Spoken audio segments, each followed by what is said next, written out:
16,000 টাকা 16,000 কোটি টাকা খরচ করে মন্দির বানায়ছ বাবরি। এ পর্যন্ত মসজিদে বাবরি ভেঙে মন্দির বানায়ছ রাম মন্দির। চারানা কেউ পর্যন্ত টিকিট কেটে দেখে না। মুসলমান চলে গেছে ভারতে, কিন্তু দোকানদারি রেখে গেছে। বলে কি দোকানদারি? ভারতের মাটিতে একটা কবর আছে, সেই কবরটার নাম হলো তাজমহল। কি কবর? 500 টাকা টিকিট। প্রতি মাসে ইনকাম হয় 10 কোটি টাকা।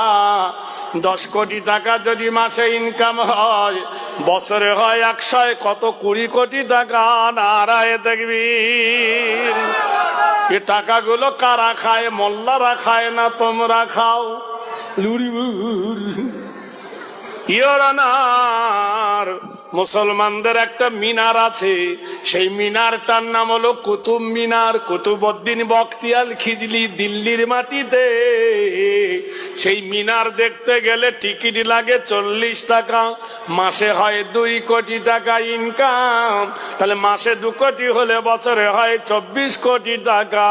এই টাকাগুলো কোথায় যায়? ইয়োরানার মুসলমানদের একটা ঘর আছে ফতেপুর, সেই ঘরটা হুমায়ুন বানিয়েছিলেন। আরেকটা ঘর হলো আগ্রা, সেটা আকবর বানিয়েছিলেন। আরেকটা হলো লালকেল্লা, শাহজাহান বানিয়েছিলেন। এই 3 ঘর থেকে আসে মাসে 3 কোটি টাকা। তাহলে 3 বারং 36,000 টাকা থাকে, 36 কোটি টাকা আসে বছরে। মুর্শিদাবাদের মাটিতে একটা ঘর আছে ইয়োরানার, তার নাম হলো হাজার দুয়ারি। তার টিকিট হলো 20 টাকা।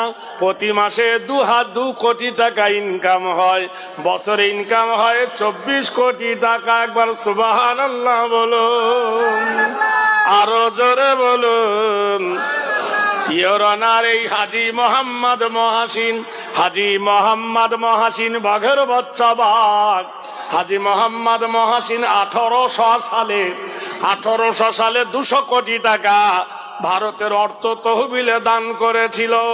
1800 সালে। তখন 5 বছরে ডবল হতো টাকা। 5 বছর রাখলে ডবল হতো। তাহলে 1805 সালে হতো কত? 400 কোটি। 10 সালে হবে 800 কোটি। 50-এ ডবল, 55-তে ডবল।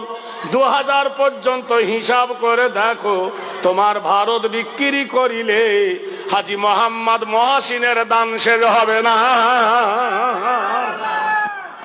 ইয়োরানার আরেকজন বাদশা শের শাহ, দিল্লি নয় পাঞ্জাব থেকে হাওড়া পর্যন্ত রাস্তা বানিয়ে গিয়েছিল।